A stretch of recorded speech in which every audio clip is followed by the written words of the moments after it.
Okay, so once again, good morning. Today I will be talking about the food exchange list, or your FEL or FEL for short.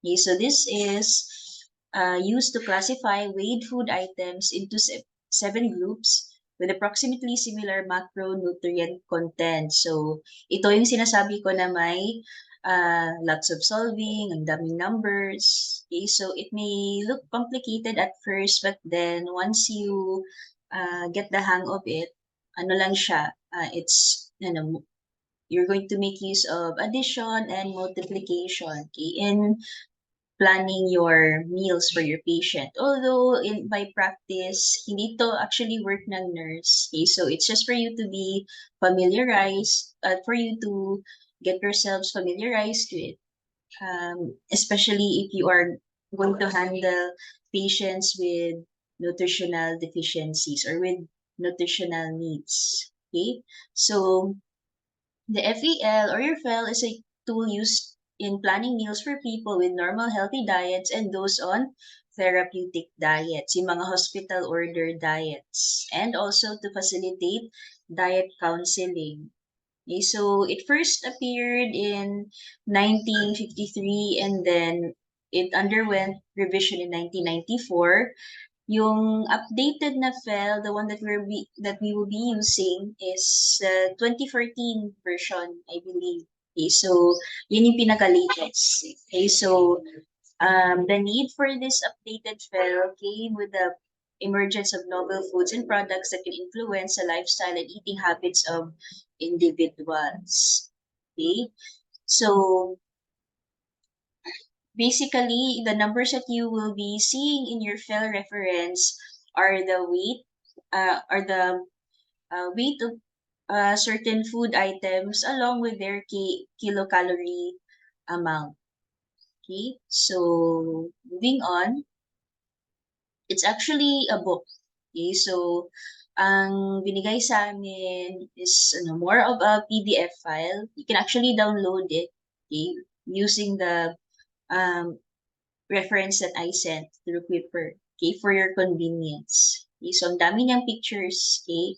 So in your exam, by the way, there will be some items involving yung FEL and FCP. Okay, so may sample meal planning dyan, and then you have to fill in the blanks with the correct numbers, okay, especially yung mga weight, yung mga kilocalories, but don't worry kasi may reference FEL table naman na ipapakita doon sa exam ninyo.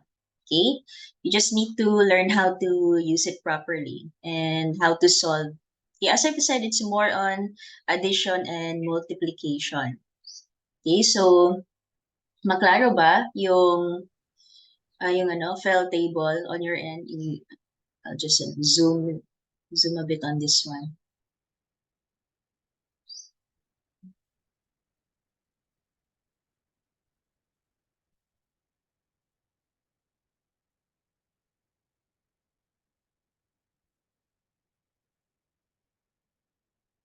Sorry. Okay, so this is the book version. This is the book version. Meron din tayong Excel version, yung pina-shorten. Okay? So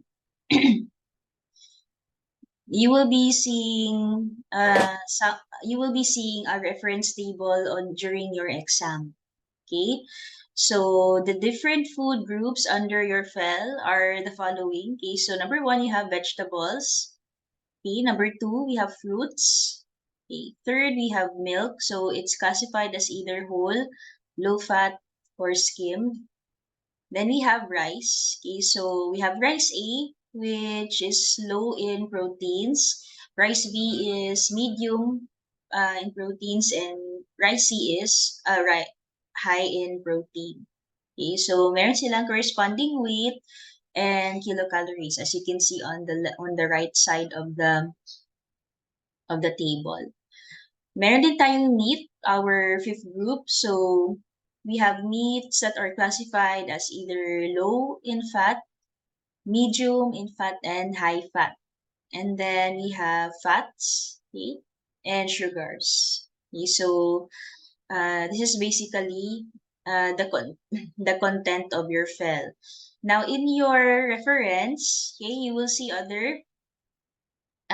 you will see a lot of different food items. Okay, so everything like from fish, different vegetables, fruits, tapos makikita ninyo yung ilan amount ng kanilang carbohydrates, proteins, and fats.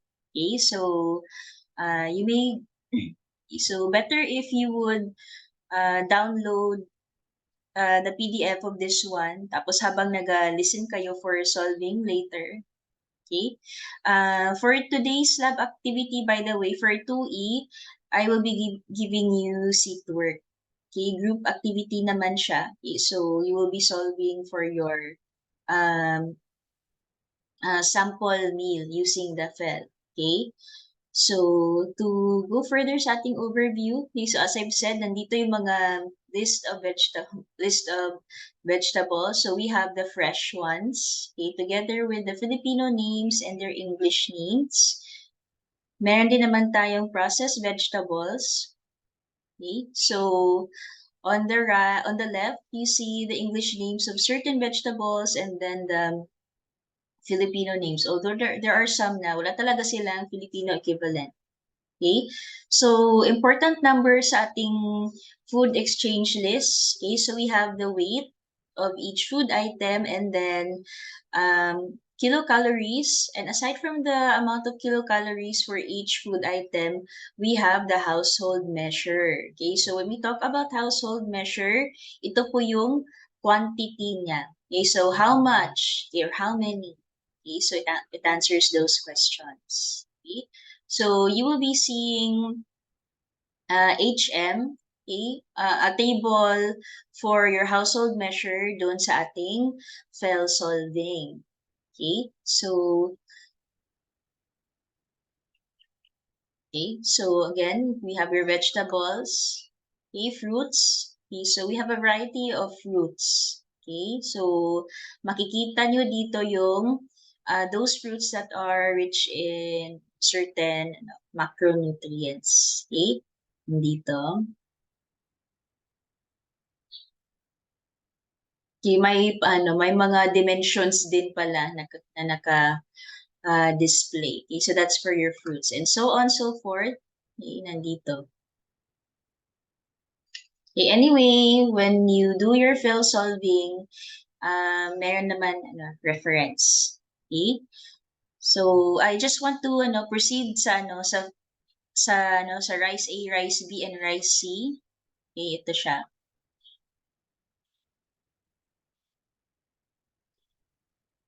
Okay, so for your rice A, as I mentioned before, it's rice that's low in protein. So it contains 23 grams of carbohydrate and 0 or negligible protein content.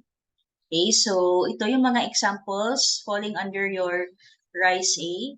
Okay, so meron tayong kanin, ampaw, bibiko, kutsinta, yung mga medyo slimy, no? Ay, not exactly slimy, but more yung mga sticky. Sorry for the word. Okay? Meron din tayong sapin-sapin. Under our rice A, meron tayong corn and corn products. So, cornstarch, maha blanca, maha mais. Okay? And for noodles, you have bihon, miswa, sotanghon, and sweet potatoes. Okay? So, before you encountered your nutrition subject, most of you definitely had no idea na may rice A, rice B, and rice C dito sa ating food exchange list in the Filipino setting. Okay, so for your rice, okay, so other examples of rice A, nandito yung mga kamote. Okay, so yung mga kamote, tugi, ube, okay, or ubi, nandito. Okay, and then for your rice B, the rice B is your medium protein. So it contains 23 grams of carbohydrates and 2 grams of protein. Okay, so under rice B, we have the following. Okay, so yung bigas, yung maputi, or yung sinaing. Okay, meron din tayong lugaw. Okay, so amazing, no? May protein content pala din yung lugaw. Okay, so it makes sense kasi may mga lugaw din tayo na may halong, may mga halo, may that are prepared with a few pieces of meat. Okay, so we have the different types of your lugaw. So you have the thin consistency. So that's 1/2 cup of cooked rice plus 5 cups of water. Next, yung medium consistency, that's 1/2 cup cooked rice plus 3 cups of water. And last, we have the thick consistency, yung 1/2 cup of cooked rice plus 2 cups of water. Okay, so naalala ko tuloy yung chikoys na lugaw. Sino dito nakatry ng chikoys na lugaw? Yung sa F. Torres. Sige, let me see.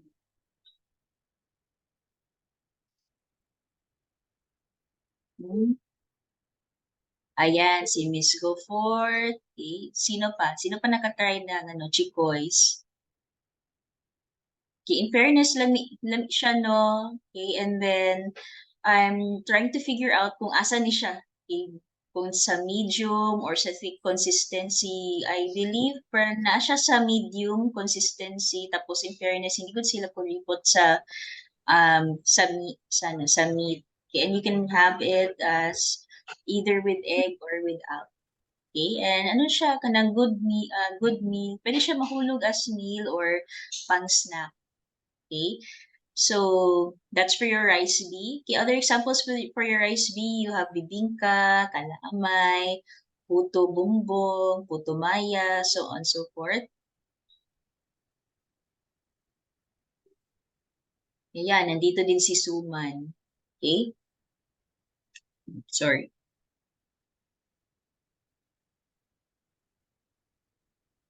Okay, ang daming examples under rice bee. You just familiarize yourselves with this. Kasi you might encounter exam questions or you might be asking ano yung mga difference ng rice A, rice B, and rice C and what examples would fall under each. Okay?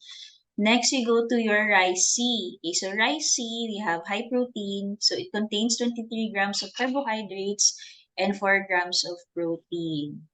Okay, so examples under rice is we have bread, okay, yung wheat bread, ensaymada, hamburger bun, hotdog roll, pan de bonete, okay, pan de leche. Yung dami mga food items dito. Okay. Next, yung, I don't know how to pronounce this one, kuku, siguro, silent S, siguro ni kuku. Okay, anyway, ito yung mga noodles na medyo fibrous, okay? So, if you could see, ito yung mga noodles na medyo malaki din yung fiber content nila for some. Especially ito siya, yung quinoa. Okay, so for those who are familiar with um, yung mga healthy living na foods. Okay? So, quinoa is one of them. Parang siyang greens. Kaya nakakabusog siya. Okay? Yan. Okay, so as for the rest, like your meat, um, yung low, yung low meat, yung low fat, moderate fat, and high fat na meat. Okay, so you can just go over them on your own. Okay, again, later when you do your FEL solving, it would be better if may hawak kayong PDF nito, okay, itong FEL reference. Okay, this will be your best friend when you do your FEL solving. Okay, kasi nandun yung mga, yung official na weight, okay, and household measures for each food item. Okay, so much for that one. Okay, so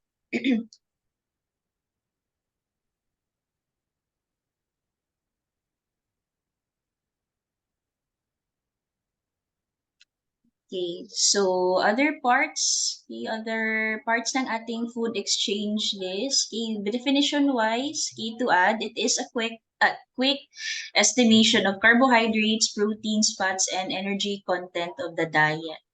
Okay, so I already mentioned the seven types of food or seven categories of food under your food exchange list.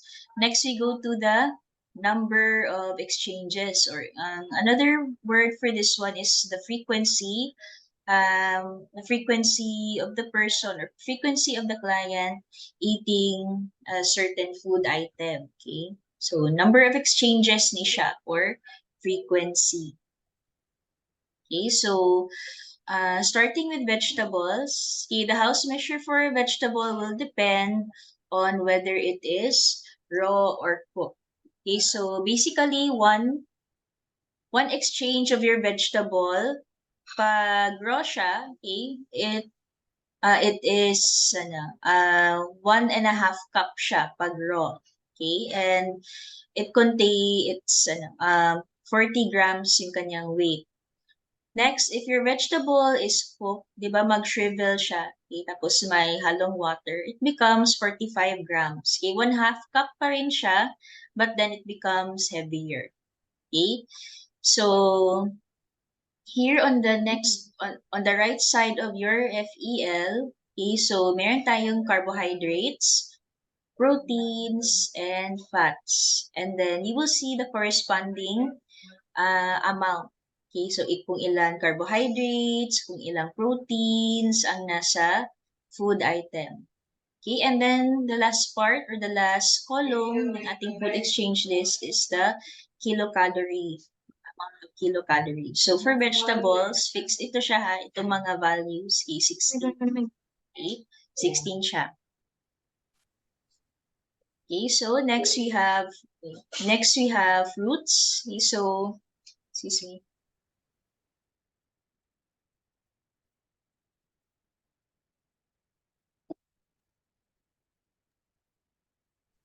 Okay, next we have fruits. Okay, so in one serving or in one exchange, the house measure actually varies. Okay, according to the type of fruit na ipapakain ninyo sa patient.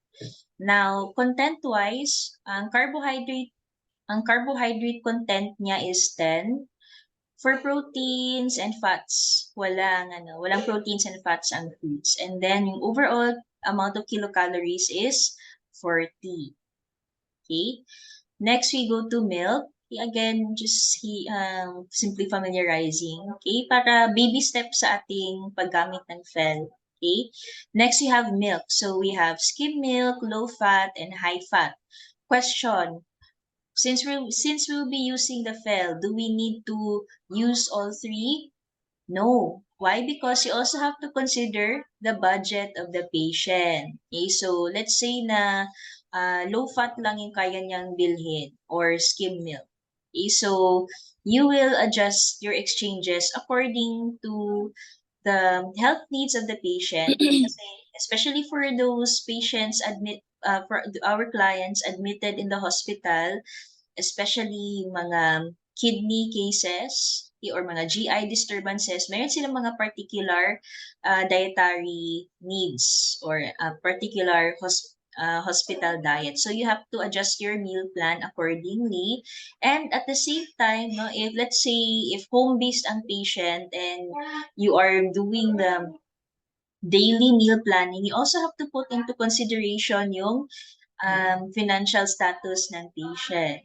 Okay, so um, wag i-force si patient na magbili ng ganitong product na mahal. No? So you have to be considerate of your patient.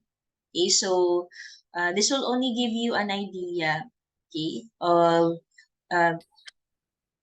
of the macronutrient content and kilocalorie content of each food item. Okay, so bali mag-adjust tayo sa financial status din ni patient when we are doing the meal planning.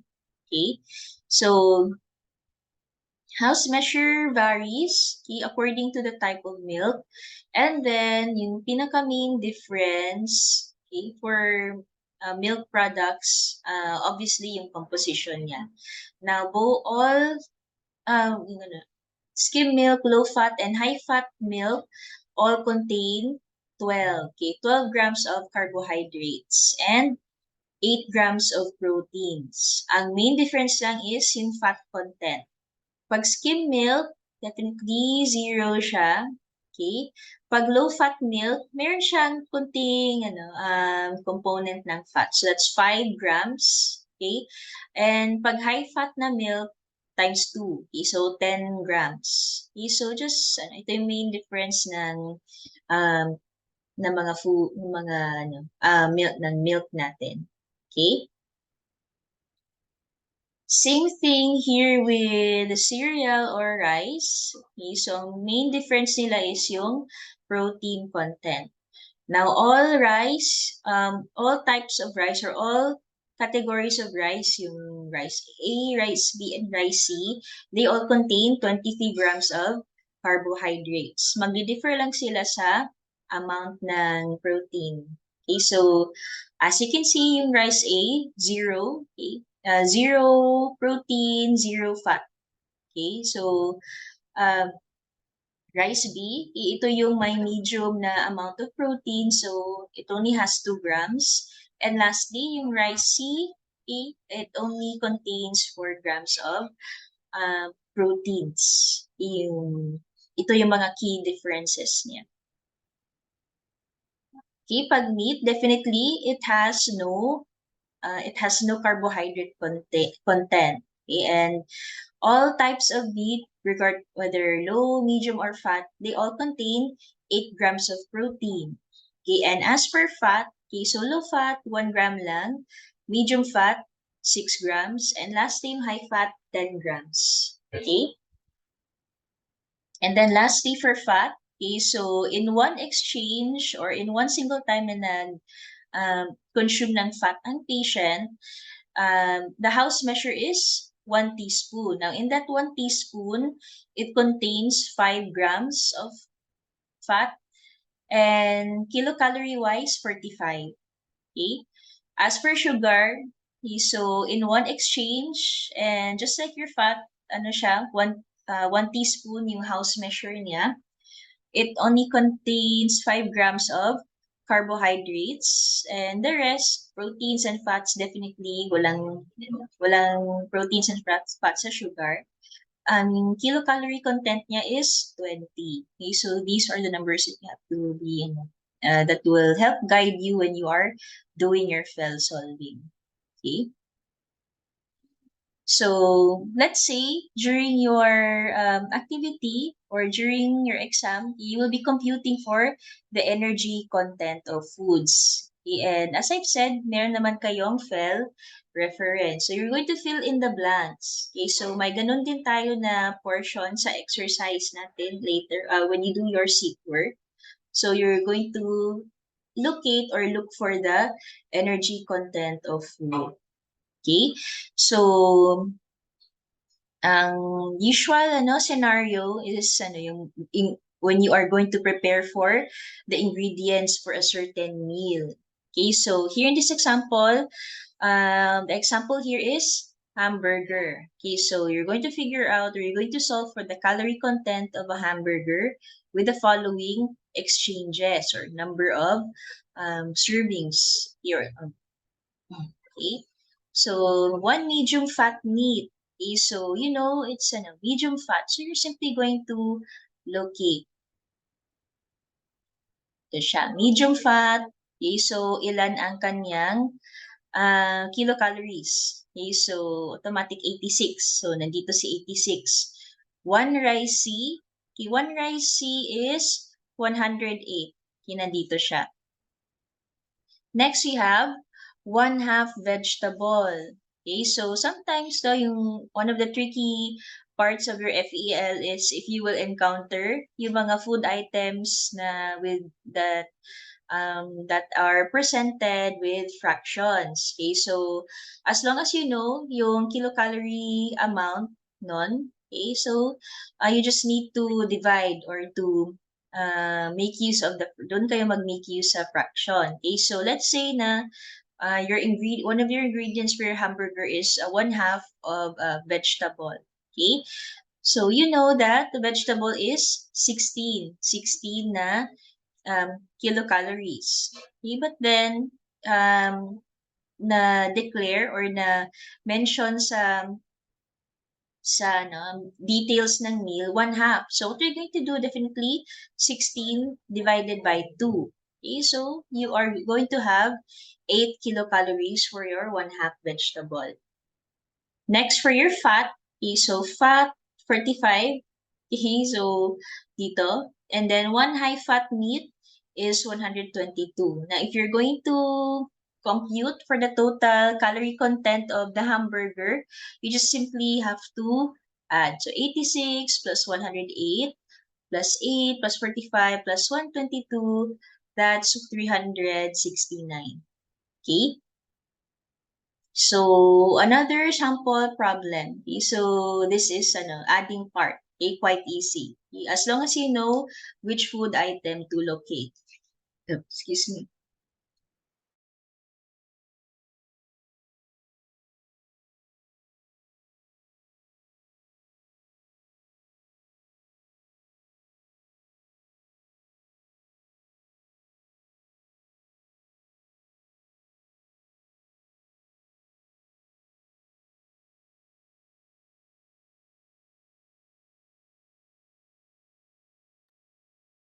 Okay, sorry for that one. Okay.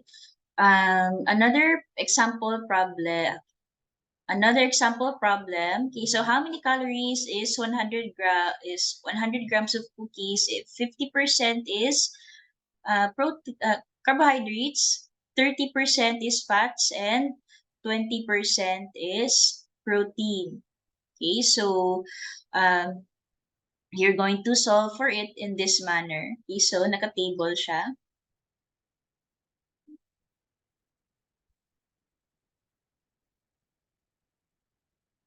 Okay, borders for emphasis.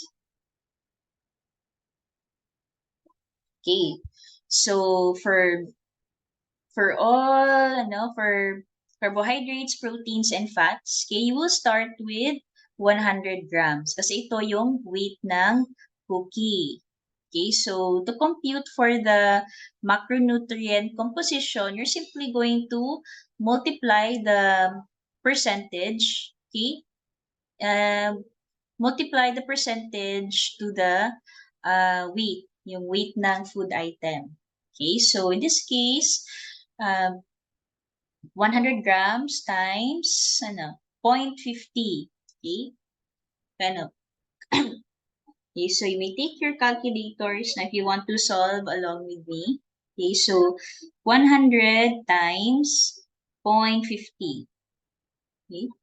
Sorry. Okay. So, we also have to consider din yung distribution ng kilocalories. Okay, sorry for that one. Okay, so 50. So, after getting the 50%, okay, so definitely 50 grams na siya. Okay, so you're going to multiply against the official distribution of calories. Okay, so in carbohydrates, meron siyang 4 kilocals. So, 50 times 4. Okay, that's 200 kilocalories. Then you're going to do the same with your protein. So again, 100 grams times 20%, okay, times 20% of protein. So 100 times 20, okay, so that's 20 grams, then times 4. Kasi 4 kilocalories yung content ng isang 1 gram of protein. Okay, so you will arrive at 80 kilocalories. Same thing for your fat. So 100 grams times 30%. Okay, so 100 times 30%. Okay, that's 30. And then you're going to multiply it with 9. Kasi sa isang gram of fat, it contains 9 kilocalories. Okay, so 30 times 9, that's 270. Now, you're going to solve for the total amount of kilocalories. So, you're going to simply add. Okay, so 200 kilocals plus 80 plus 270, that's 550. Okay, so this is how you're going to solve. This is how you're going to solve if your question is how many kilograms. Okay, ganito yung question niya. Tapos may specific na percentage for each of the macronutrients here. Okay?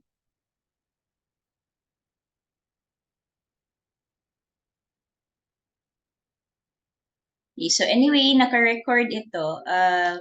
Once the recording will be available, I will be posting this sa Clipper. Okay?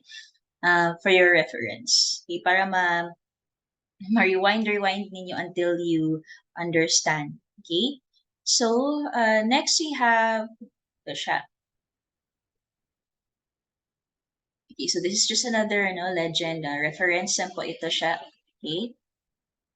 So, computing for the total kilocalorie content is simply simple enough. Okay, so you make use of addition and multiplication. May multiplication lang tayo dito sa may um, macronutrients na part. Okay, so you just have to remember yung correct distribution of calories. Again, yung 449 na rule. Okay, so this part of food exchange list problem solving is simple enough. Okay, now let's go to the medyo complicated one. Okay, so let's say, okay, let's say in your situation, you're going to you are going to compute or you're going to um, design a meal for a 15-year-old who stands 5 feet. Okay? Kasi sometimes you will have scenarios like this one in your exam. Okay? So this is where your basic computation, one of your earlier lessons, comes in. Okay, so before you can fill in your food exchange list or your food exchange table, you have to figure out or you have to compute for the desirable body weight of the client plus the TER, your total energy requirement. Kasi dito, this will be your basis for your meal planning. Okay? So, ito siya. Okay? So, ito yung medyo spoon-fed na Excel. Okay? So, when I was first introduced to this one, I decided to put here yung mga labels, okay? Labels, mga notations, especially on how to solve, okay? To make it easier for students to understand the proper solving, okay? So again, you're going to start first with computing the desirable body weight of the patient using the Tannhauser method. Okay? So, siya. So first, we're going to start by converting the height of the patient from feet to inches. And then, after converting it to inches, you're going to convert it again to cm. Okay? So, once you convert the patient's height into cm, okay, then that's the time na mag-minus tayo ng 100. And you will arrive at the initial, okay, desirable body weight of the patient.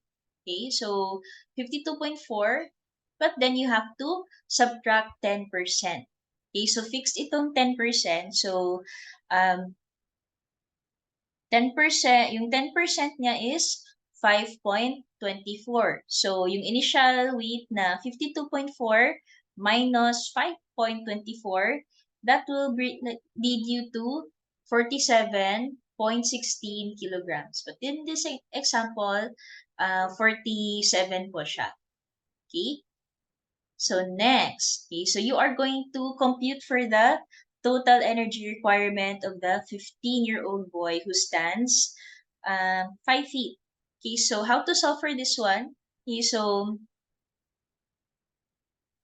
we have here a constant. For a 13 to 15 years old male adolescent or boy, yung kilocalorie constant niya is 56. You can see that in the table doon sa PowerPoint ng ating lab computation.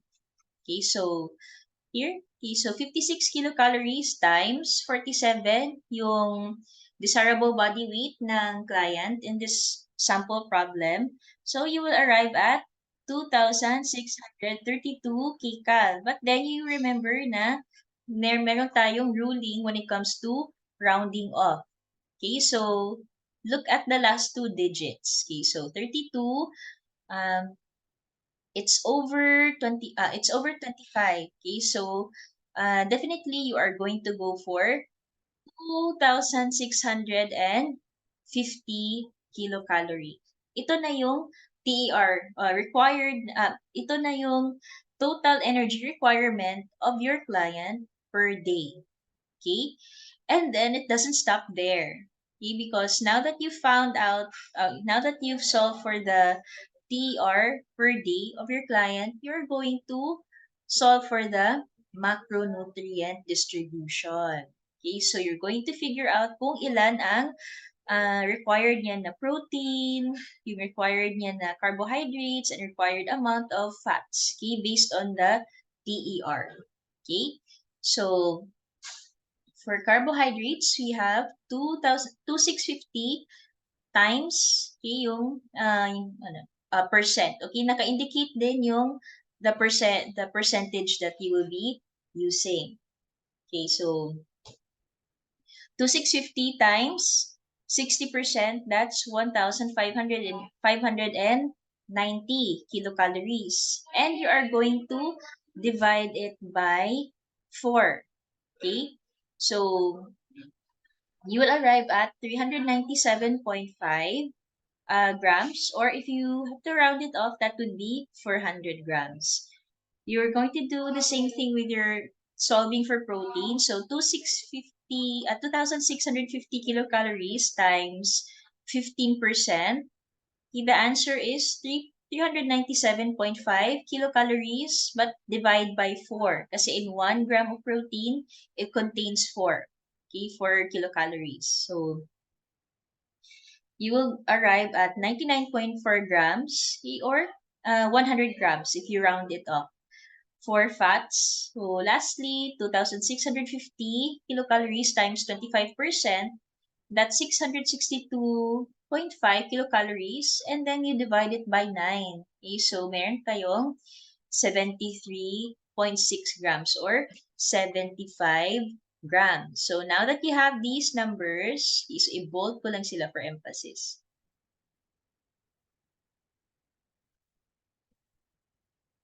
Okay, weird. Ayaw nila mag-bold. Okay. So, now that you have these numbers, yan ko na highlight.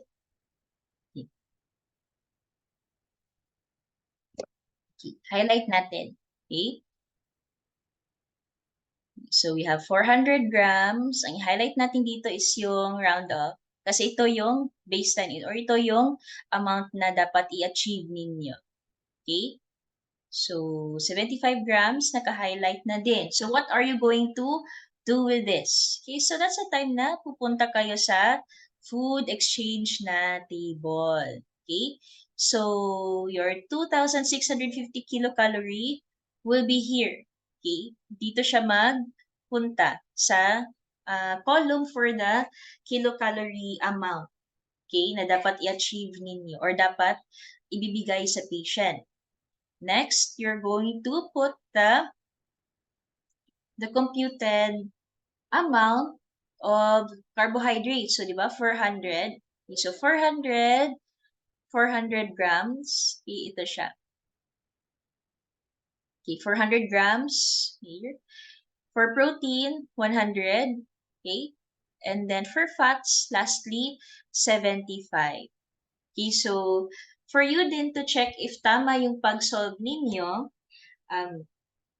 400 plus 100 plus 75. Eh, ano? Wait, sorry. Ayan. Okay?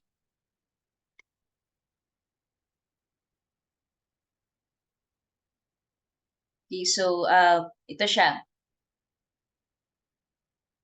Okay, so there was a part that you have to solve, no? If you got it right sa 2,650, okay, so if you add all these three, dapat mag-arrive siya sa 2,650. Okay, ito sila. Itong nandito. Ayan, okay? Okay, kasi if you add all of these,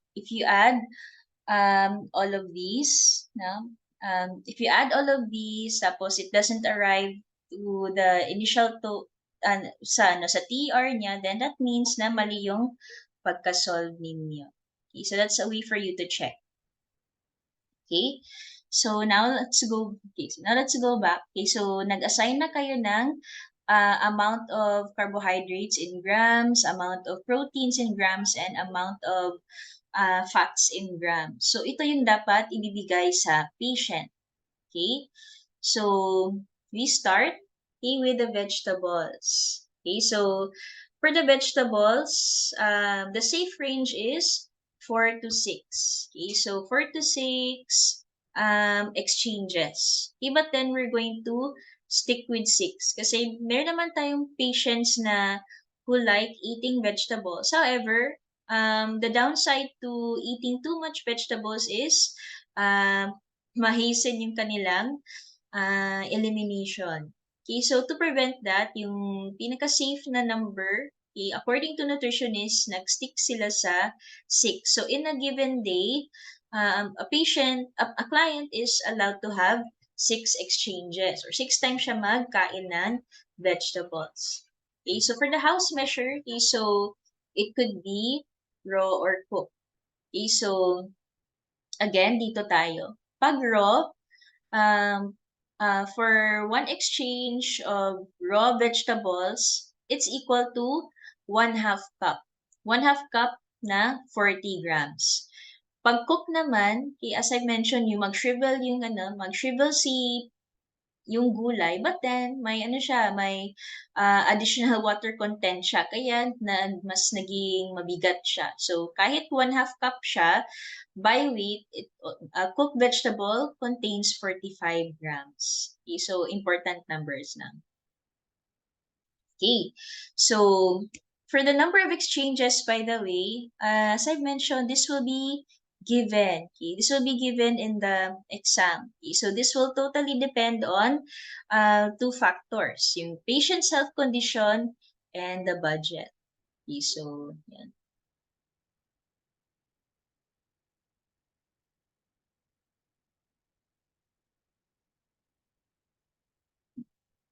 Another color daw.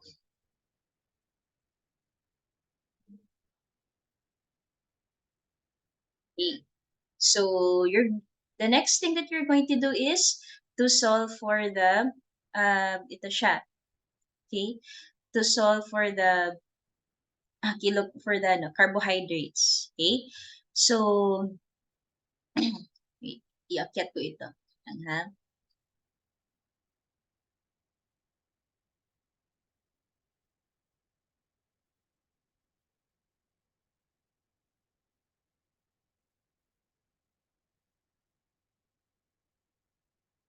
Okay, para mas ma-appreciate ninyo. Okay? So we are going to solve for the number of the exact amount of carbohydrates, proteins, and fats for each food item. Okay? So you're going to look at the official FEL. Okay? So for vegetables, whether raw or cooked, it contains 3 grams. So 3 times 6. Saan galing ang 6? Dito sa number of exchanges. So 3 times 6, that's 18. 18 grams of carbohydrates. Okay? Next, we have protein. So let's solve for protein. So in a vegetable, whether cooked or raw, it contains 1 gram of protein. So 1 gram times 6. Again, itong 6 yung exchanges niya. So we have 6. And then for fats, wala naman. Okay, so for the kilocalorie amount, you're going to multiply the official amount of kilocalorie times the number of exchanges. So again, if you look at the table for vegetables, yung energy content niya in kilocalories is 16. Okay, regardless if raw or cooked siya again. Okay, so 16 times 6, sorry. Okay, that is equal to 96. So 96 kcal yung ating vegetable. Okay? Next, we solve for the fruits. Okay, so for the fruits, so let's say na you want to, yung exchange is 7. Okay, for the house measure, it varies. So if you scan your FEL reference book, ano siya, meron specific house measure for each type of fruit. Kaya may varies. Okay? So if you look at your table, our fruits only contain 10 grams of fruit, carbohydrates. Okay? Protein and fats, no, wala siya. Wala siyang content na protein and fat. Okay, so you're going to solve for the amount of carbohydrates in grams. So using this table, okay, so fruit contains 10 grams of carbohydrates. So 10 times, okay, 10 times 7, kasi 7 yung assigned na food exchanges. So, you arrive at 70 grams of carbohydrates. Okay? Since wala naman protein and wala naman fats, you're going to skip to the kilocalorie. So, again, look at the table. Okay? So, one fruit in one exchange contains 40 kilocalories. Okay? So, knowing this, you're going to multiply 40 kilocals to the number of exchanges. So, 40 times 7, that's 280. Okay, so, di ba, spoon-fed masyado. Okay, so, just for you to be guided. Okay? I think dun sa Quipper na nasend ko, nandun na yung markings. Okay? Yung mga red-red na solving dyan. But if not, I guess I can send a copy of this one. Okay? For you to be guided. Tapos manipulate ninyo yung table every now and then para makita ninyo. You can make sense of what to multiply, what to add. Okay? So, I find it more convenient this way. Kasi hassle much if you have to go back to the other sheet just to look at the food exchange list habang nag-solve ka. So, for me, why not just put the picture of the table right beside. Okay, para mas maano ninyo, para mas guided kayo. Okay?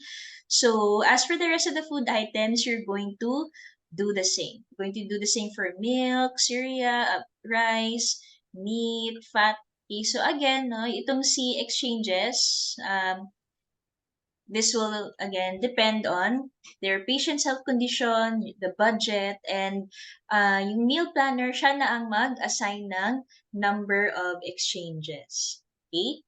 So, again, you just do the same thing. Okay? Using the making use of the table and multiplying accordingly.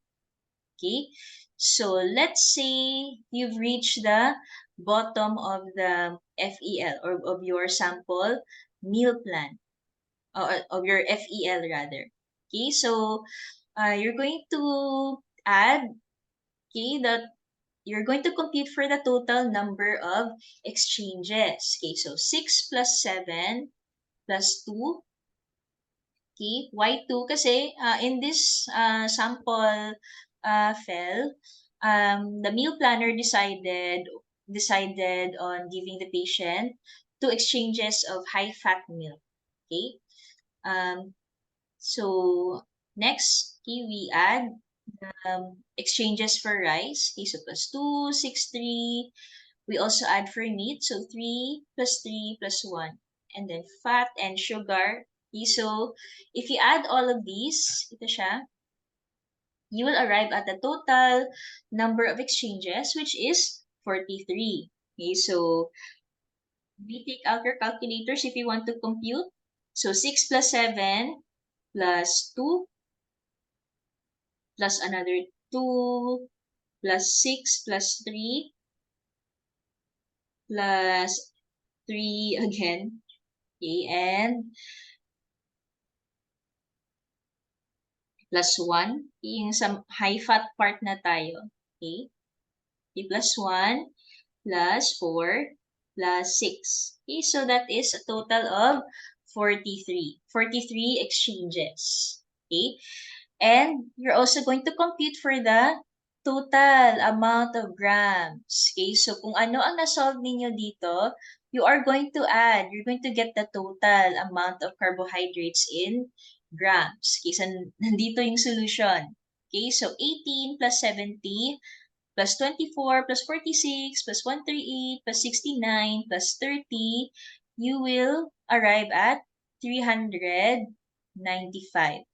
Okay, so here we have here a special note.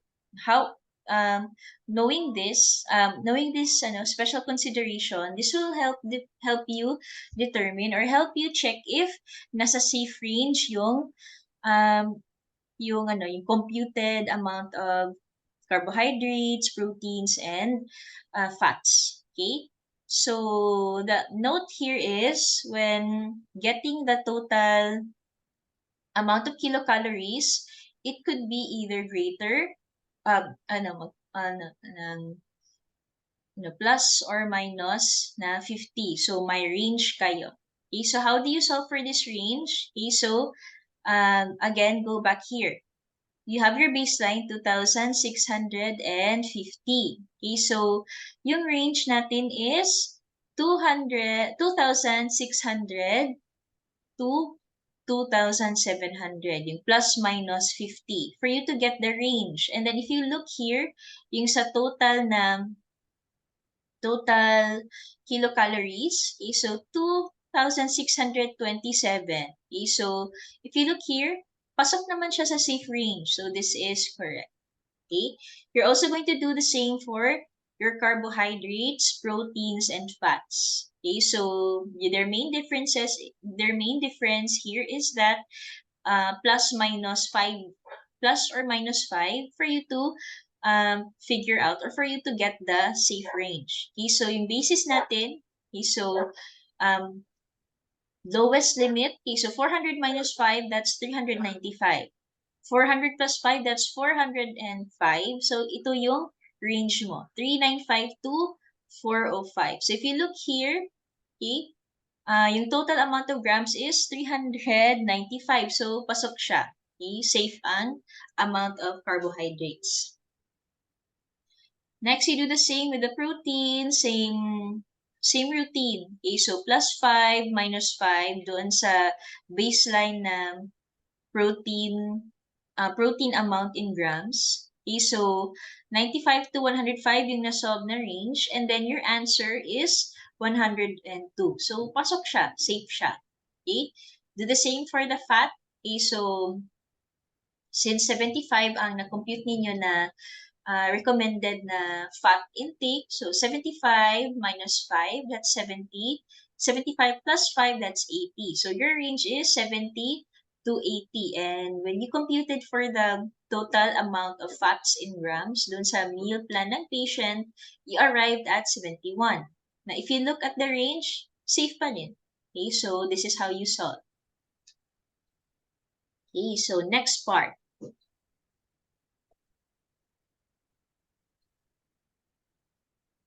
Okay, so this is how you're going to use your FEL when distributing food items all through breakfast, lunch, and dinner.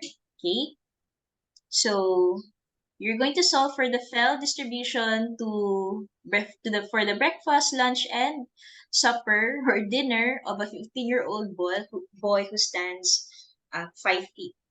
5 feet. Okay. So you're going to have 3 separate tables. One for breakfast, one for lunch, one for supper. Okay, and you're going to have this one here. Okay, so ano ang meaning nito? It's simply the number of exchanges per food item. So 6 na vegetables, 7 na fruits, 2 exchanges of high-fat milk, so on and so forth. Okay, so how are you going to use this? Okay, so let's say na nagaplan ka ng meals for your patient. So, you're only allowed 6 exchanges or 6 instances na kakain si patient ng gulay. Okay, so you're going to distribute this evenly or accordingly sa meal plan. Okay, so let's say since this is an even number, you will allow your patient to have 2 exchanges of vegetables for breakfast, 2 for lunch, and also 2 for supper. Okay? I-center ko muna, sorry.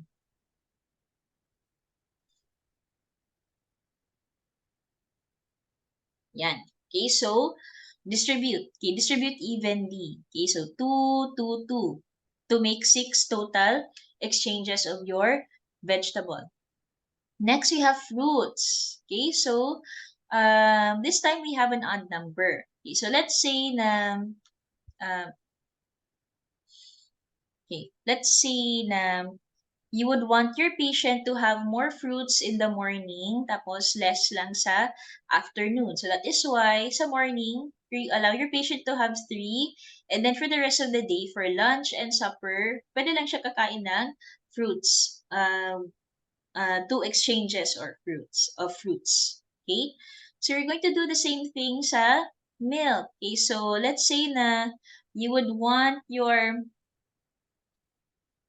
you would want your patient to drink high-fat milk twice, okay? Once in the morning and then once in the evening. So, nandito. 1 exchange of high-fat milk for breakfast. Lunch, wala na. Okay? Then, when you reach dinner time or supper, doon mo siya bibigyan ng 1 ulit. Okay? So, again, this will totally depend on um, the nutritional needs of your patient. Okay, so adjust lang. Okay. Next, you're going to do the same with your rice. Okay, so rice A, pwede siya ng 2 exchange. Rice B, pwede siya for 6 exchanges. And rice C, pwede siya for 3. So how did the sample meal planner solve for this one? Okay, okay, so for the morning, let's say, your patient is quite active. Tapos, knowing that your patient is quite active in the morning, or client rather, you can let the patient have more of rice D, and you can have more of rice B. Okay? So, meron siyang 3 exchanges of rice B plus 1 exchange of rice C. Pagdating sa lunch, okay, so 2 exchanges for B, 2 exchanges for C. Okay, and then pagdating sa evening, rice A, 2, rice B, 1. Again, magbuot-buot na mag-adjust-adjust si meal planner. Okay, considering the uh, health needs and budget of the patient. Hala, oy. Excuse me ulit, ha.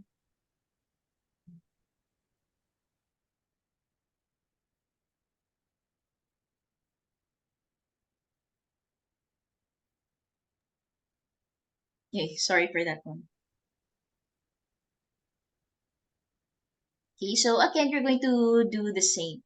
Okay, so distribute accordingly. And at the same time, okay, using the number of exchanges, that's the time that you're still going to compute for the kilocalories. Okay, so again, for vegetable, 2 times 16, kasi dalawa lang yung exchanges sa morning, times 16, so total number is 32 kilocalories. So you're going to do the same with the other food item. So solve pa rin kayo ng kilocalorie for each food item. Okay? So you're going to do the same for lunch and then supper. Now for summary, you're going to fill this up. Okay? So my item ata doon sa seat work ninyo na, you're going to figure out, or you're going to solve for the total kilocalorie of a patient in a given day. So for breakfast,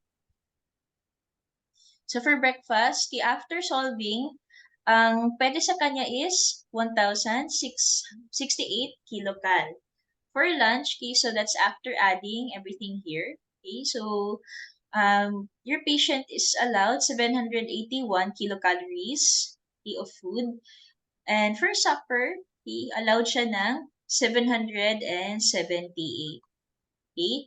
So if you want to solve for the total, so 1,068 plus 781 plus 778, that's total of 2,627. Okay? And another thing, okay, for you to find out if tama ang pag-solve ninyo sa total number of exchanges. So you also have to check. Okay, so 16 from breakfast, 14 from lunch, plus 13 from dinner or supper. Okay, so the final answer is 43. Okay, so if you were able to solve this one correctly, then tama ang pag-assign ninyo ng exchanges. Okay, however, if you would discover any discrepancies or my miscalculations, okay, so this will tell you na you have to revise your, this might tell you that you need to revise yung assigning of exchanges per food item. Okay?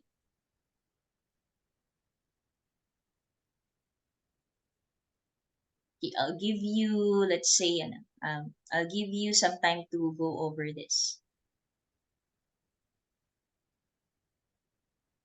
Ayan.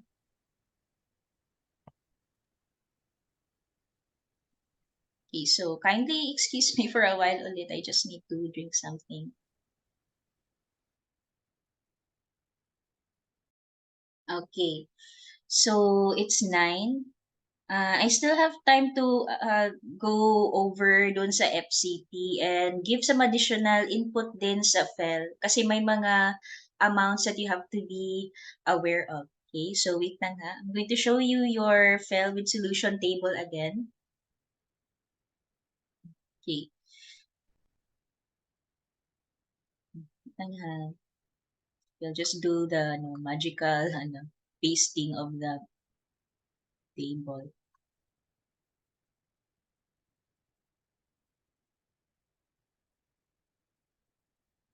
Okay, patabi muna lang natin dito. Okay, so okay, so we're done with our first FEL solving. Okay, so I hope that you were able to get the step by step of the process. Okay, so again, as mentioned, it's mostly addition, multiplication, and proper identifying of the kilocalories and the weight or amount in grams. Okay, for each food item na nakaspecify. Okay, so now I'm going to show you a sample meal plan. Okay, so meal planning. So we're going to have a table. So meron siyang breakfast, brunch. Okay, so why brunch kasi in some households, so meron talagang mga clients na even after eating breakfast or in addition to eating breakfast, meron silang kasamang snack. Okay, so that's why may sandwich dito. Okay? So, yung meal planning needs may also depend on the age group of the patient. Okay, so let's say teenager or younger child yung patient ninyo, so you have to adjust na dapat marami yung uh, carbohydrate content ng patient or ng client sa morning. Okay? So, aside from breakfast, meron din meal plan for lunch and dinner. Okay, so meron din nakasingit may PM snack. Okay, so 'di ba pag Pinoy, snack time is life, no? So um, let's just start na lang muna with breakfast. Okay, so let's say you would want to plan a meal for your patient. So, ikaw na ang magbuo or ikaw na mag-decide kung ano yung ipapakain sa patient. Or if your patient is wants to be extra empowered, tapos you would want to give him or her free rein sa kanyang food choices, then you may guide the patient. Okay, so here in this example, uh, you would want to serve fresh fruits aside from the main dish to your patient. So, yung fruit niya is banana. Okay, so specifically lakatan. Okay, and one exchange is equal to one half na piece. Okay, so this is where your FEL reference, yung book, will come in handy. Okay, so, meron talagang specific page yung saan mag-fall si banana, specifically yung lakatan. So, nasa page 5 yun siya. Okay, page 5. Okay? So, that's for an example. Okay? So that's why I keep on saying na better if you have your FEL reference on hand while you are doing your meal planning. Okay? So,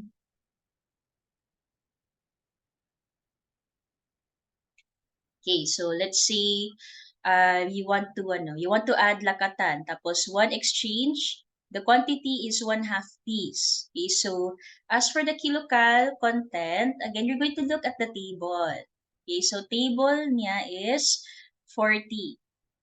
Okay, so 40 times 1. Okay, you base it on the number of exchanges. Okay, you have a total kilocalorie content of 40 for your lakatan banana. Okay. Next, we have your name of the recipe is cabbage with egg. But then you want to focus first according to the ingredients. So let's start with the egg. Your egg is considered what? Ano siya? Okay? If you look here sa ating FEL na table, you locate the egg, it is an animal product. Okay? So if thinking of considering animal product siya, definitely meat. So you're going to look for meat. Okay, so ang ano niya is 86 kilocalories. Considered siya as um, medium fat na meat. Okay, so 86. So your egg will be given as one exchange. Ang quantity niya is 1 piece. Okay, 1. Tapos yung house measure niya, yung how many are you going to give the patient? 1 piece. Oh, may trending ang 1 piece, no? Kagwapo ni Makenyo in fairness. Okay, so, ito siya. Okay, so 1 piece of your egg. Okay, so 1 egg is equal to 86 kilocalories. So, 86. Okay, so ito yung kilocal content niya. Next, we have your carrot. So, carrot na shredded, you're going to give one exchange. Okay, so the quantity is 1.5 cups. So, di ba may special note tayo um, doon sa weight niya. But then in this situation or in this solving, you're just going to look at the kilocal content. So again, we know that carrots are is considered a vegetable. Okay, so 16. Okay, so 16 ang kanyang kilocal content. So you put here 16 kasi one exchange naman siya. Now, the tricky part is yung mga gulay na may mga fraction-fraction. Okay, so honestly, I had a challenging time learning this last year. Okay, so um, just showing you a guide. No? So let's say na meron kayong gulay. Okay, so meron kayong other gulay tapos may they are presented in fractions. Okay, so let's say na you would want to give cabbage shredded cabbage to your patient, but instead of giving it in whole, you decided to give a half shredded na cabbage. Okay, so 1/2 ang ibibigay ninyo. Okay, so ito 1/2. Okay? So, you're going to look at the kilocalorie. So, you know that vegetables contain 16.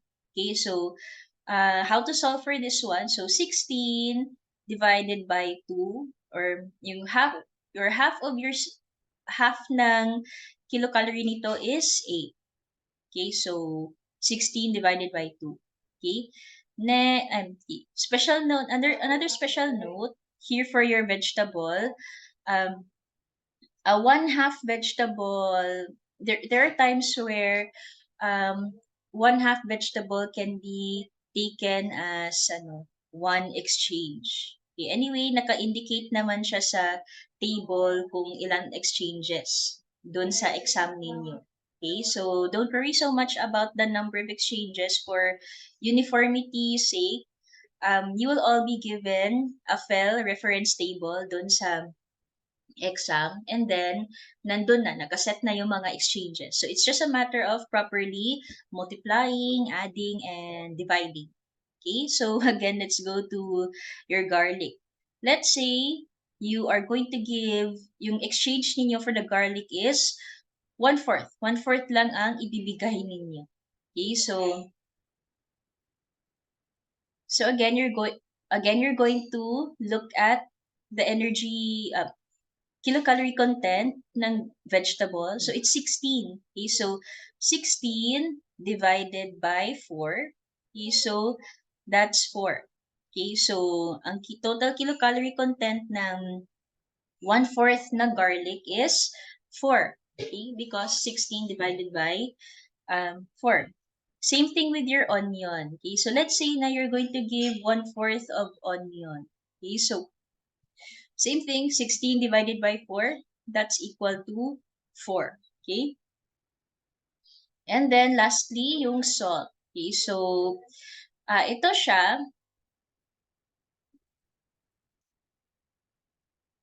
Okay, so ito siya. There's this thing with salt and other yung mga spices. Okay, so we call this yung mga negligible food. Okay, so although present siya, very minimal or zero ang kilocalorie content niya. Okay, so the thing here, however, is if your negligible food item reaches 1 cup, that's a time na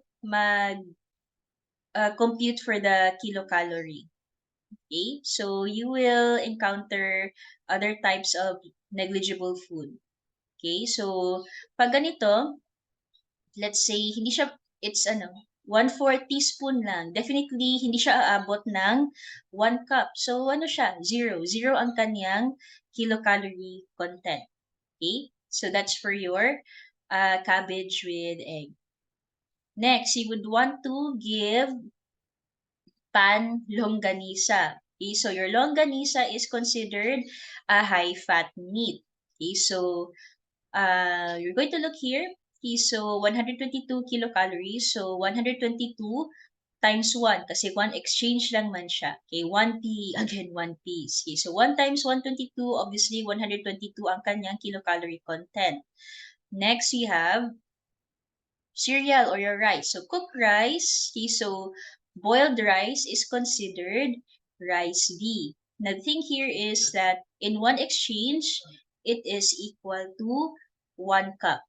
Okay, so in this example, yung exchange niya is 3. Okay, so if you look at it quantity-wise, okay, so 1.5 cup is equal to 1 exchange. So yung total quantity niya is 1.5 cup of rice. So considering that this is rice B, so punta kayo sa rice B, 100. 100 ang kilocals niya. Okay, so 100 times 3. Okay, yung mag-matter talaga dito guys ha is the exchange. Okay, so exchange, 3 exchanges times 100, that's 300. That's for your rice B or your cooked rice. Next, we have beverage. Let's say, bibigyan mo siya ng hot milk. Okay, so specified na item is powder full cream. Okay, so you know the powder full cream. Okay, and then siya. This is considered as your whole milk. Okay, so you're going to look here to your table again. So locate mo si whole milk. Okay, so milk, whole milk. And then you're going to check for the kilocal. That's 170. So you're going to give your patient just one exchange. So 1 times 170. So that's your 170 here for your kilocalorie content. Okay, so you're going to do the same thing for your brunch, for your um, lunch, PM snack, and then dinner. Okay? So, ito siya. Yan. Okay, so more on solving for the kilocalorie content here sa ating sample meal plan. Okay, so let's go down.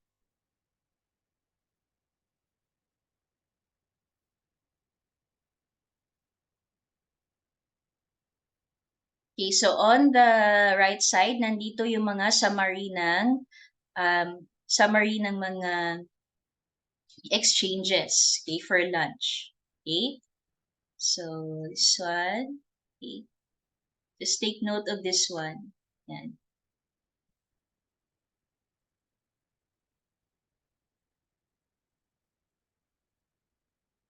Okay? So, that's for your FEL or your food exchange list plus your sample meal plan.